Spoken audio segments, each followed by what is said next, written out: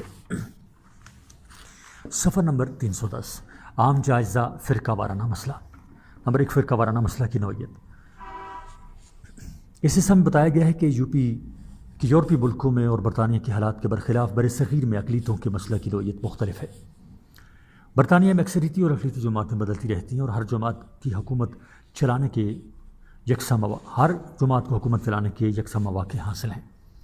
اس کے برعکس برصغیر میں ہندوؤں کی اکثریت ہے اور دوسری اقوام تعداد میں تھوڑی ہیں، اس لیے یہاں ہندوؤں کے لیے یہ بات آسان ہے کہ وہ غیر فرقہ وارانہ پارٹی بنا کر قوم پرستی کے پردے میں خاص ہندوانہ پالیسی اپنا سکتے ہیں۔ برصغیر میں ذات پات کا نظام بہت سخت ہے، ایک آدمی دوسرے آدمی سے محض چھو جانے سے اپنے آپ کو ناپاک سمجھتا ہے۔ یہاں متحدہ قومیت پیدا نہیں ہو سکتی، چھوت چھات اور تنگ نظری پر عمل پیرا ہندو قوم کے ساتھ انصاف پسندی کا سلوک نہیں کر سکتی۔ 2، معاشی زندگی کی خصوصیات۔ پیر پور کمیٹی نے برصغیر کے مخصوص سماجی اور معاشی حالات کا تجزیہ پیش کیا، جس میں کہا گیا تھا کہ برصغیر میں کوئی آدمی اپنی مرضی کا پیشہ اختیار نہیں کر سکتا۔ بعض پیشے نسلوں اور فرقوں کے لیے مخصوص ہو کر رہ گئے ہیں۔ ایک آدمی کی ذات اور اس کے پیشہ کے درمیان گہرا تعلق ہے۔ ایک مخصوص پیشہ اختیار کرنے والی ذات کا کوئی فرد دوسرا پیشہ اختیار نہیں کر سکتا اور نہ کسی دوسری ذات کے آدمی کو پیشہ اختیار کرنے دیتا ہے۔ بعض پیشے مسلمانوں کے لیے مخصوص ہیں اور بعض ہندوؤں کے لیے۔ ٹیکس اس طرح لگایا جاتا ہے کہ وہ ہندوؤں کے خاص حقوق کو متاثر نہ کرے، بلکہ اس کا سارا بوجھ مسلمانوں پر پڑے۔ معاشی تنازعات۔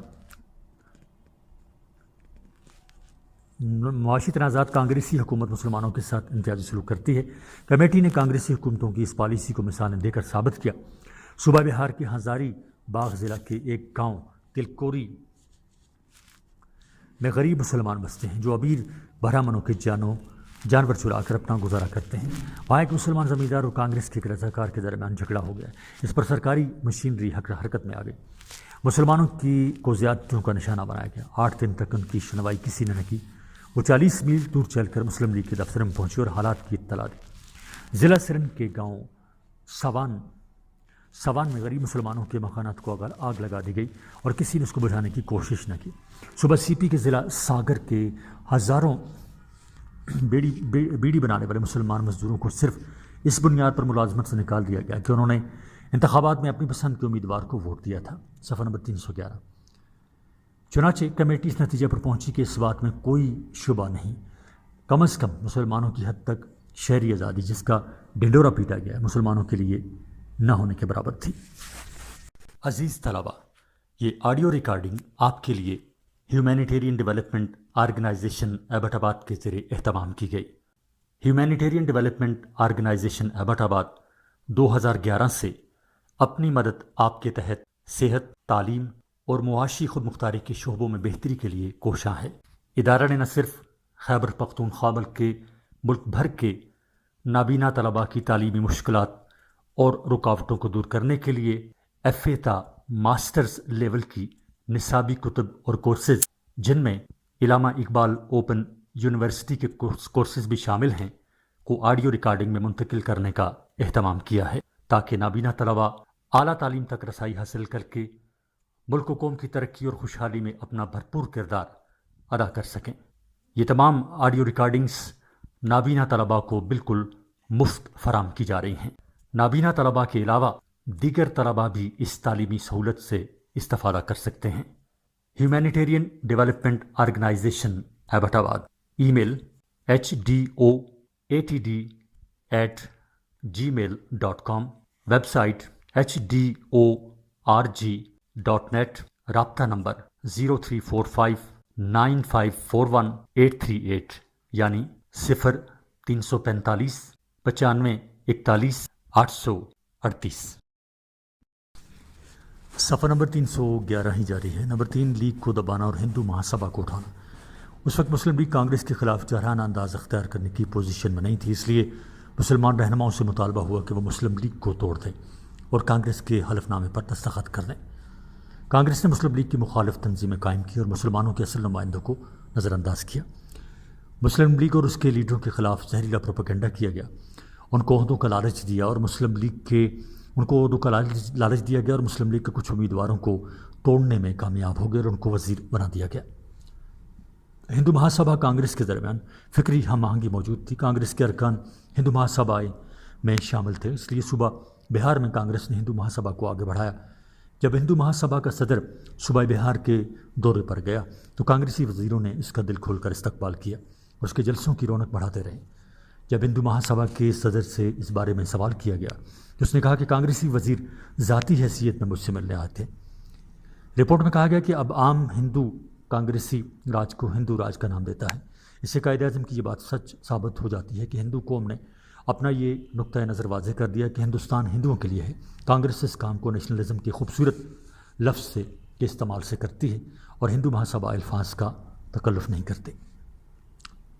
4 مسلم رابطہ عوام مہم۔ گزشتہ صوبائی انتخابات نے کانگریس کو یہ سبق دیا کہ بطور قومی جماعت اس کا وقار خطرے میں ہے۔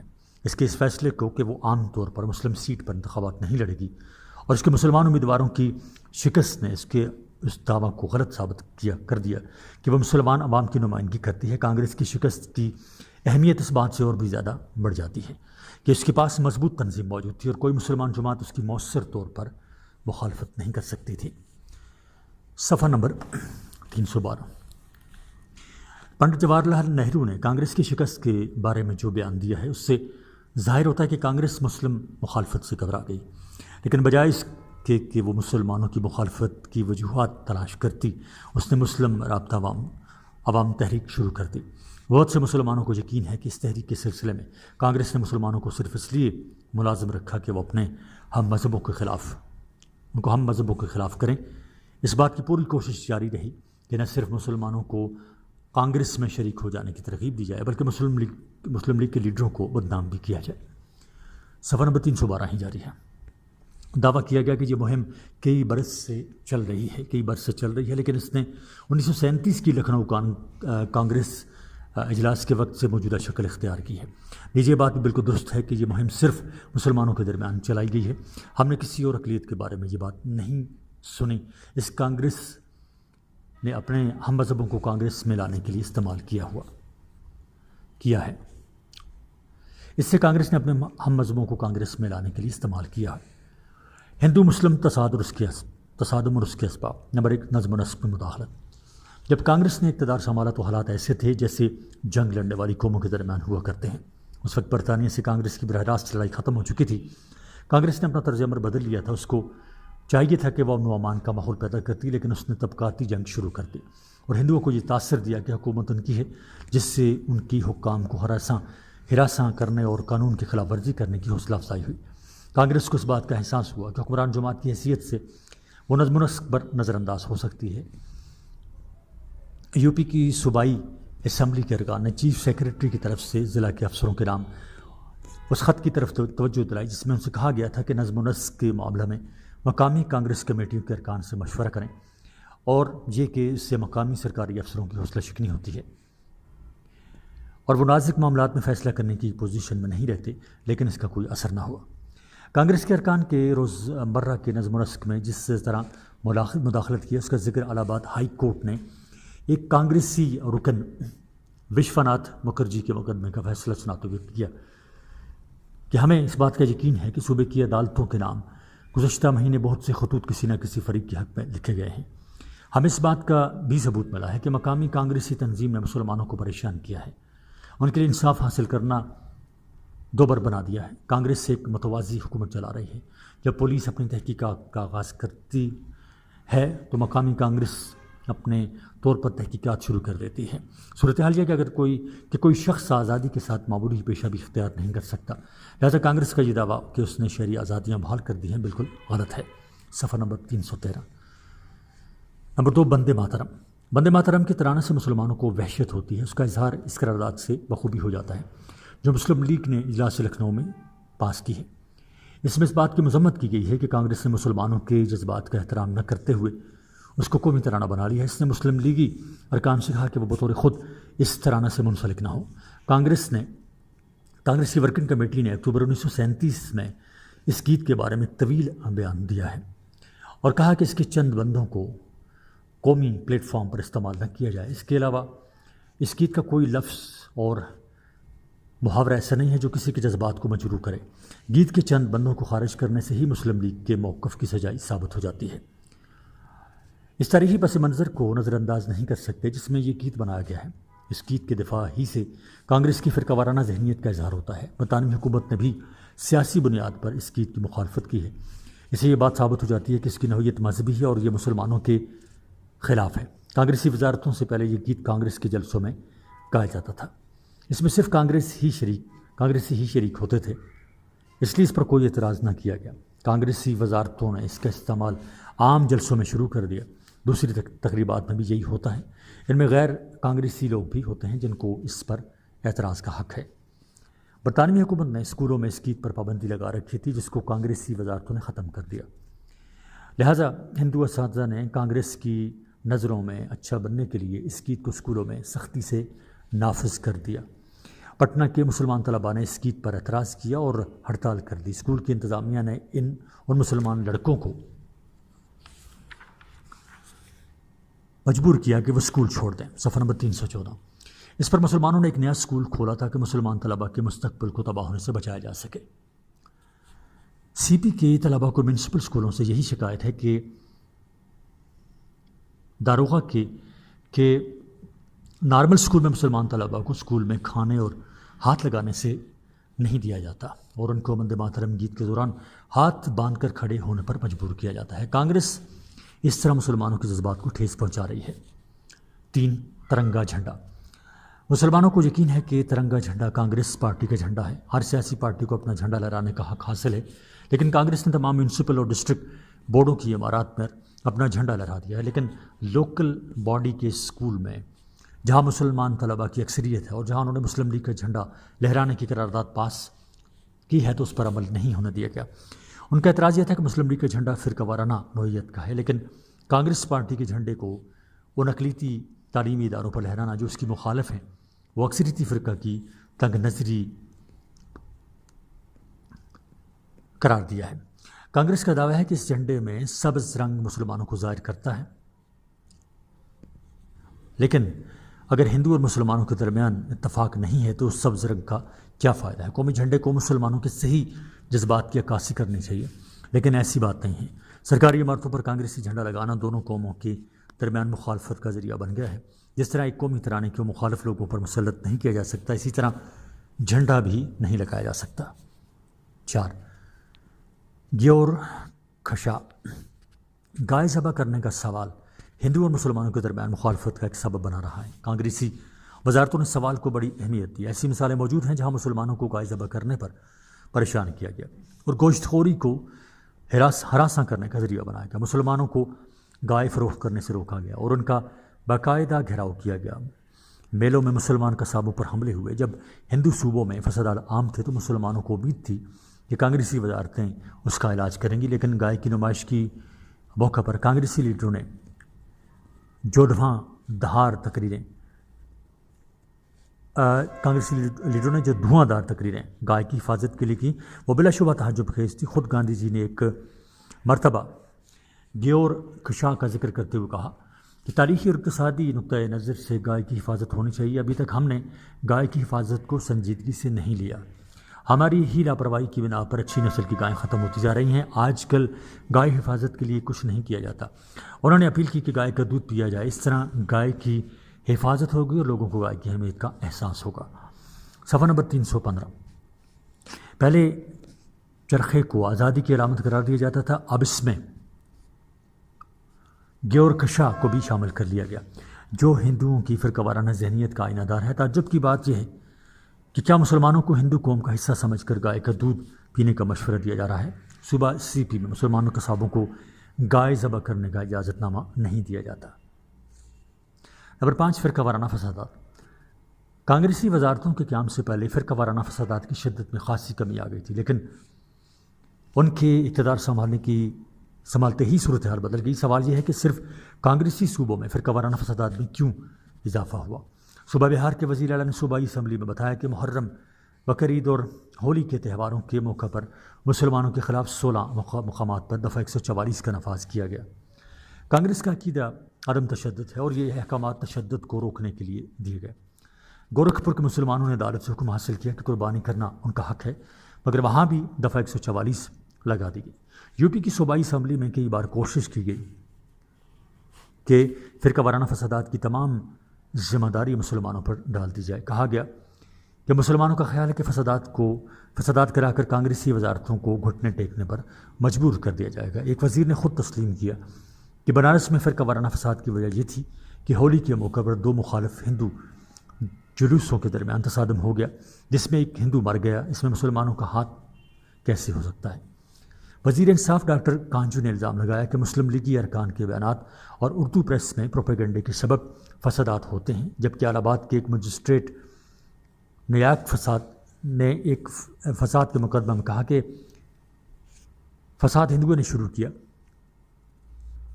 یو پی کے وزیر اعلیٰ نے کہا کہ مسلم لیگ قابل اعتراض پروپیگنڈا کرتی ہے اور حکومت کو پریشان کرنا چاہتی ہے، اس لیے فسادات ہوتے ہیں۔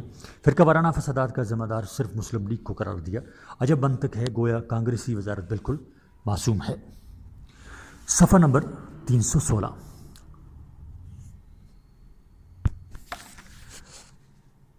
عزیز طلبہ، یہ آڈیو ریکارڈنگ آپ کے لیے ہیومینیٹیرین ڈیولپمنٹ آرگنائزیشن ایبٹ آباد کی طرف سے کی گئی۔ ہیومینیٹیرین ڈیولپمنٹ آرگنائزیشن ایبٹ آباد 2011 سے اپنی مدد آپ کے تحت صحت، تعلیم اور معاشی خود مختاری کی شعبوں میں بہتری کے لیے کوشاں ہے۔ ادارہ نے نہ صرف خیبر پختونخوا بلکہ ملک بھر کے نابینا طلباء کی تعلیمی مشکلات کو دور کرنے کے لیے FA تا MA MSc کے نصابی کتب اور کورسز، جن میں علامہ اقبال اوپن یونیورسٹی کے کورسز بھی شامل ہیں، کو آڈیو ریکارڈنگ میں منتقل کرنے کا اہتمام کیا ہے تاکہ نابینا طلباء اعلیٰ تعلیم تک رسائی حاصل کر کے ملک و قوم کی ترقی اور خوشحالی میں اپنا بھرپور کردار ادا کر سکیں۔ یہ تمام ریکارڈنگز ادارہ کی ویب سائٹ کے ذریعہ نابینا طلباء کو بالکل مفت فراہم کی جا رہی ہیں۔ ہیومینیٹیرین ڈیولپمنٹ آرگنائزیشن ایبٹ آباد، ویب سائٹ HDORG.net، ای میل HDOATD@gmail.com، کانٹیکٹ نمبر 03459541 یعنی 0345 9541 838۔ صفحہ نمبر 316، نمبر 6، زبان اور کلچر۔ مسلمان زبان اور کلچر نے بھی ان دونوں بڑی اہمیت حاصل کر لی۔ اس کی وجہ بڑے بڑے کانگریسی لیڈروں کی غلط سوچ ہے۔ وہ برصغیر میں مسلمانوں کے جداگانہ کلچر کے وجود کو تسلیم ہی نہیں کرتے تھے۔ اردو زبان دونوں قوموں کا مشترکہ سرمایہ ہے۔ ہندوؤں میں بھی پنڈت رتن ناتھ سرشار اور ودیا شنکر نسیم جیسے بڑے اردو زبان کے شاعر ہوئے ہیں۔ سربیج بہادر سپرد جیسا شخص اردو کے تحفظ میں پیش رہے اور اردو زبان ہندوؤں اور مسلمانوں نے مل کر تخلیق کی۔ اس کی نشو و نما میں دونوں برابر کے حصہ دار ہیں۔ اردو جو قومی زبان تھی، ہندوؤں کے تعصب کی وجہ سے اردو زبان مسلمانوں کی زبان قرار دی گئی۔ پنڈت جواہر لال نہرو نے کہا تھا کہ کانگریس اقلیتوں کی زبان اور کلچر کی حفاظت کی ضمانت دیتی ہے۔ وہ چاہتے تھے ہندی اور فارسی رسم الخط میں لکھی ہوئی ہندوستانی قومی زبان بنا لی جائے اور دونوں رسم الخط کو سرکاری طور پر برابر کا درجہ دیا جائے اور اس کا استعمال عوام پر چھوڑ دیا جائے۔ مگر مسٹر گاندھی نے کہا کہ تکنیکی اور سائنسی اصطلاحات کے لیے سنسکرت زبان سے الفاظ دیے جائیں، لیکن مسلمان سنسکرت زبان کے الفاظ نہیں سمجھ سکتے۔ کانگریسی لیڈر کہتے ہیں کہ وہ بھگت کبیر، گرو نانک اور تلسی داس کی زبان استعمال کرنا چاہتے ہیں، لیکن وہ میر اور مرزا غالب کا ذکر ہی نہیں کرتے۔ CP اور برار میں، بہار میں اور اوڑیا اور مراٹھی زبانیں بچوں کے لیے ذریعہ تعلیم بنانے کا پروگرام تھا، مگر اردو زبان کی تدریس کا کوئی ادارہ نہ تھا۔ مسلمان اس بات سے پریشان تھے، ان کو شکایت تھی کہ حکومت اردو اسکول نہیں کھولتی، وہ اردو اسکولوں کو فالتو قرار دیتی ہے۔ ان میں سے 58 موپلا مسلمانوں کے تھے۔ حکومت نے موپلا مسلمانوں کو تعلیم کے فروغ کے لیے جو سہولتیں دی تھیں وہ بھی واپس لے لی گئیں۔ صوبہ CP کے ان اضلاع میں جہاں مسلمانوں کی آبادی اچھی خاصی ہے، کوئی اردو اسکول موجود نہیں۔ اردو زبان میں لکھی ہوئی کسی درخواست پر کوئی کارروائی نہیں کی جاتی تھی۔ نصاب کی کتابوں میں صرف ہندو مشاہیر اور ہندوؤں کی عظمتوں کا ذکر ہوتا تھا، مسلمانوں کے بارے میں کچھ نہیں لکھا جاتا تھا، بلکہ بعض کتابوں میں مسلمانوں کا ذکر تک نہیں ہے۔ بہار میں صورتحال یہ ہے کہ عدالتیں اردو زبان میں لکھی ہوئی درخواستیں تو قبول نہ کرتی مگر کہتی کہ انہیں ہندی ترجمہ پیش کیا جائے۔ صوبائی اسمبلی میں مسلمان اراکین جو تقریر کرتے وہ ہندی رسم الخط میں لکھی جاتی اور ان کا خلاصہ انگریزی زبان میں بیان کر دیا جاتا۔ سوال یہ ہے کہ جب سوئٹزرلینڈ جیسا چھوٹا ملک 3 زبانوں میں تدریسی سہولتیں فراہم کرتا ہے تو ہندوستان میں 2 زبانیں کیوں نہیں ہو سکتی؟ صفحہ نمبر 317۔ مسلمانوں کے مصائب کی تفصیل۔ کانگریسی وزارتوں نے مسلمانوں پر جو مظالم توڑے، ان مظالم کے سبب یہ کہنا بالکل درست ہے کہ کانگریس کی صوبائی حکومتوں کی آئینی خصوصیت آمرانہ تھی۔ کانگریس نے مسلمانوں کی شکایات کو مفاد پرست ٹولے کی بے اطمینانی کہا، لیکن ایسے ٹولے کو بھی کچھ جائز شکایات کا سہارا لینا پڑتا ہے۔ پیر رپورٹ نے کانگریس کے چہرے سے مسلمانوں کے ساتھ نام نہاد رواداری کے نقاب کو نوچ کر باہر پھینک دیا۔ سید حسن ریاض لکھتے ہیں کہ میں خود پیر پور کمیٹی کا رکن تھا، اس لیے ذاتی علم کی بنیاد پر اس بات کی تصدیق کرتا ہوں کہ اس رپورٹ میں ہندو اور کانگریسی حکومتوں کے خلاف جتنے الزامات لگائے گئے سب صحیح تھے، ان میں مبالغہ نہ تھا۔ دیگر رپورٹ۔ پیر رپورٹ مرکزی مسلم لیگ کی تشکیل کردہ کمیٹی تحقیقاتی کمیٹی نے مرتب کی تھی۔ کچھ مسلمانوں نے کانگریس مسالم کے بارے میں انفرادی طور پر بھی لکھا۔ صوبہ بہار کی مسلم لیگ نے مارچ 1939 میں ایک رپورٹ اپنے صوبے کے بارے میں شائع کی جو شریف رپورٹ کہلائی۔ حکیم اسرار احمد نے سی پی میں کانگریسی راج نامی کتابچہ لکھا۔ نواب کمال یار جنگ نے کانگریسی وزارتوں کی تعلیمی پالیسیوں کا جائزہ مرتب کیا۔ بنگال کے وزیر اعلیٰ مولوی فضل الحق نے کانگریسی راج میں مسلمانوں پر مصائب کے عنوان سے ایک اخباری بیان جاری کیا۔ ان میں تمام مصائب و تکالیف کا ذکر کیا گیا جو کانگریسی اور راج میں مسلمانوں کو برداشت کرنا پڑے۔ تقسیم کے منصوبے یعنی پارٹیشن سکیمز۔ ایک الگ مسلم مملکت کے قیام کا خیال آہستہ آہستہ گہرا ہوتا چلا گیا۔ اس حوالے سے بہت سی شخصیات نے ہندوستان کی تقسیم کا حل منطقی اور ٹھوس انداز میں بتایا۔ ذیل میں چند شخصیات کے بارے میں بتایا جا رہا ہے جنہوں نے تقسیم کے بارے میں اپنے خیالات کا اظہار کیا ہے۔ KS سردار گل خان۔ تقسیم ہند کے حوالے سے وحید الزمان نے ٹورڈز پاکستان میں ڈیرہ اسماعیل خان کے سردار گل محمد خان کے بیان کا حوالہ دیا تھا جو انہوں نے فرنٹیئر انکوائری کمیٹی کے سامنے 1928 میں دیا تھا۔ اپنے اس بیان میں انہوں نے ہندوستان کو مسلم اور ہندو علاقوں میں تقسیم کر دینے کا منصوبہ پیش کیا۔ صفحہ نمبر 318۔ جو علاقے سردار گل محمد خان نے مسلم ہندوستان کے لیے تجویز کیے تھے وہ آگرہ سے پشاور تک پھیلے ہوئے تھے۔ وہاں مسلمانوں کی آبادی 8 کروڑ کے لگ بھگ تھی۔ آگرہ سے راس کماری تک کا علاقہ ہندوؤں کی مملکت میں شامل کرنے کا خیال سردار صاحب نے پیش کیا۔ اس علاقہ کی آبادی 33 کروڑ آبادی پر مشتمل تھی۔ ڈاکٹر سر محمد اقبال۔ علامہ محمد اقبال نے الہ آباد میں آل انڈیا مسلم لیگ کا سالانہ اجلاس 1930 میں صدارتی خطبہ الہ آباد دیا۔ انہوں نے پہلی مرتبہ تفصیل کے ساتھ تقسیم کے بارے میں بتایا۔ انہوں نے اس حوالے سے پورا سیاسی پس منظر بیان کیا اور اسلام کو ایک مکمل دین کی حیثیت سے پیش کرتے ہوئے اس بات کا مطالبہ کیا کہ شمال مغربی علاقوں پر مشتمل ایک مسلم ریاست کا قیام عمل میں لایا جائے۔ انہوں نے کہا کہ یہ سارے علاقے ایک ریاست میں ضم ہو جائے، یہ سب کچھ برطانوی حکومت کے تحت ہو یا ان علاقوں پر مبنی نئی تنظیم کو ایک مکمل طور پر آزاد مملکت کا درجہ دیا جائے۔ بہرصورت مسلم ریاست کا قیام اب مسلمانوں کا مقدر بن چکا ہے۔ اقبال نے جداگانہ مسلم ریاست کا جو تصور پیش کیا اس کے بارے میں کچھ محققین کا کہنا ہے کہ اقبال کا تصور آزاد اور خود مختار مسلم ریاست سے کمتر ہے۔ ان کا کہنا ہے کہ اقبال جداگانہ مقتدر مسلم مملکت کی بجائے مسلم اکثریتی علاقوں کو ایک بڑی فیڈریشن کا حصہ بنانا چاہتے تھے۔ وہ صرف داخلی خود مختاری کی حامی تھے، مکمل خود مختاری کا تصور ان کے ہاں نہیں تھا۔ اقبال کے نظریہ پر ایک اور اعتراض بھی کیا جاتا ہے کہ انہوں نے مشرقی حصے کے مستقبل پر غور نہیں کیا تھا اور ان کے ذہن میں صرف پنجاب، سندھ، سرحد بلوچستان اور کشمیر پر مشتمل مسلم علاقہ تھا۔ اس کے جواب میں کچھ لوگوں نے اس طرح وضاحت کی ہے کہ علامہ اقبال نے خطبہ الہ آباد میں جب یہ الفاظ کہے کہ ذاتی طور پر میں ان مطالبات سے آگے جانا چاہتا ہوں تو ان کے ذہن میں مکمل طور پر آزاد اور خود مختار مسلم مملکت کا نقشہ موجود تھا۔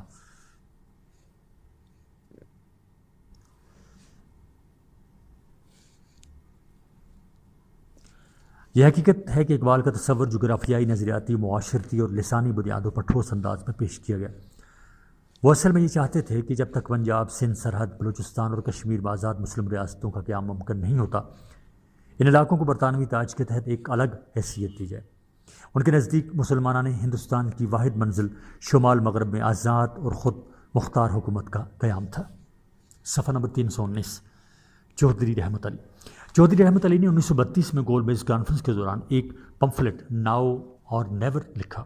اس میں انہوں نے بتایا کہ مسلمانان برصغیر کا مقدر تقسیم ہندوستان سے وابستہ ہے۔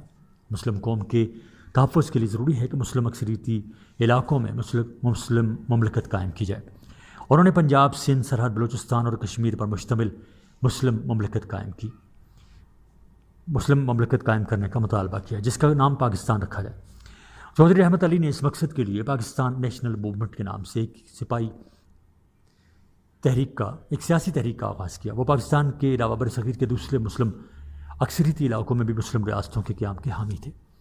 انہوں نے ذہنی طور پر مسلمانوں کو جداگانہ مسلم مملکتوں کے لیے جدوجہد کرنے کے لیے تیار کیا۔ اس تحریک کے ذریعے چند ہی سالوں میں تقسیم کا موضوع عام ہو گیا۔ عالم انڈیا مسلم لیگ نے 1940 میں علیحدہ وطن کے حصول کے لیے قرارداد لاہور منظور کر لی۔ مخالفین نے اس قرارداد کو قرارداد پاکستان کا نام دے دیا۔ مسلم لیگ نے پاکستان کا لفظ قبول کر لیا اور 1947 میں ملک وجود میں آ گیا۔ سر آغا خان۔ آغا خان 20ویں صدی کے آغاز سے مسلم سیاست سے پوری طرح وابستہ تھے۔ انہوں نے ہندوؤں کے ساتھ مسائل کو حل کرنے کی بہت زیادہ کوشش کی، لیکن ہندو اپنی ہٹ درمی پر ڈٹے رہے۔ اس کے بعد نہرو رپورٹ نے آغا خان کو بالکل مایوس کر دیا۔ انہوں نے رپورٹ کے بارے میں اپنے تاثرات بیان کرتے ہوئے آل پارٹیز کانفرنس کا کلکتہ کنونشن میں مطالبہ کیا کہ تمام صوبوں کو پوری طرح آزادی اور خود مختاری کا درجہ دیا جائے تاکہ مسلم قوم اپنے علاقوں میں آزادی سے زندگی بسر کر سکے۔ انہوں نے لندن ٹائمز میں مضامین بھی لکھے جن میں تقسیم ہندوستان کو منطقی حل ثابت کرتے ہوئے مطالبہ کیا کہ مسلم اکثریتی علاقوں میں مسلم ریاستیں قائم کرنے کے لیے منصوبہ پر عمل کیا جائے۔ سر عبداللہ ہارون۔ 1938 میں قائد اعظم کی صدارت میں سندھ مسلم لیگ کا تاریخی اجلاس منایا گیا، جس میں سر عبداللہ ہارون نے سندھ مسلم لیگ کے صدر کے طور پر علیحدہ مسلم مملکت کے قیام کے حق میں قرارداد پیش کی اور پھر اس کو منظور کروایا۔ صفحہ نمبر 320 قرارداد میں کانگریس وزارتوں 1937 تا 1939 میں مسلمانوں سے ہونے والی زیادتیوں کے خلاف بیان کیا گیا تھا۔ قرارداد میں دونوں قوموں کے ماضی کے تعلقات کے بارے میں بھی حوالہ دیا گیا اور اس بات کی سفارش کی گئی کہ ماضی کے تجربات کی روشنی میں یہ ضروری ہو گیا کہ مستقبل کے دستور میں مسلمانوں کے حقوق کا تحفظ کیا جائے، مسلم اکثریتی علاقوں میں آزاد ریاست کے قیام کی کوشش کی جائے۔ قرارداد میں ہر قسم کے وفاقی دستور کو مسترد کر دیا گیا تھا۔ ڈاکٹر سید عبداللطیف نے اپنی 2 تصانیف ہندوستان میں مسلمانوں کا مسئلہ اور ہندوستان میں تہذیبی آزادی میں سیاسی بحران پر بحث کی۔ وہ عثمانیہ یونیورسٹی حیدرآباد دکن میں انگریزی ادب کے پروفیسر تھے۔ انہوں نے اپنی ایک اور کتاب freedom of cultural zone for India federation of cultural zone for India میں اس بات کی تجویز پیش کی کہ پورے ہندوستان کو مختلف حلقوں میں تقسیم کر دیا جائے اور ان میں 4 حلقے مسلم اکثریتی ہوں، یعنی مشرقی بنگال اور آسام، دہلی اور لکھنؤ، دکن اور سندھ، بلوچستان، سرحد، خیرپور، بہاولپور وغیرہ۔ ان 4 حلقوں کو ہندو حلقوں کے ساتھ ملا کر ایک کمزور وفاق کا حصہ بنا دیا جائے اور ہر حلقے کو داخلی طور پر خود مختاری حاصل رہے اور مرکز میں ایک تہائی نمائندگی مسلمانوں کو حاصل ہو۔ اور انہوں نے ایک اور خیال بھی پیش کیا کہ مسلم حلقوں کو آزاد اور بااختیار ریاستوں کی شکل میں ڈھال دیا جائے۔ اگر ایسا ہو تو بتدریج مسلم اور ہندو آبادی کی منتقلی کا بھی ایک وسیع منصوبہ بنایا جائے۔ چودھری خلیق الزمان پہلے کانگریس میں شامل تھے، اس کے بعد مسلم لیگ میں شامل ہوئے۔ 1916 میں ان کی سوانح عمری یعنی پاتھ وے ٹو پاکستان شائع ہوئی۔ اپنی تصنیف میں انہوں نے مسلمانوں کی جداگانہ مسلم مملکت کا ذکر کیا۔ اس میں انہوں نے بربرا بہت سی اس قسم کی باتوں کے بارے میں لکھا۔ یہ کتاب انہوں نے لارڈ کرنل میوپیٹ کو بھی دکھائی اور مطالبہ کیا کہ مسلمانوں کے لیے ایک الگ ریاست بنا دی جائے۔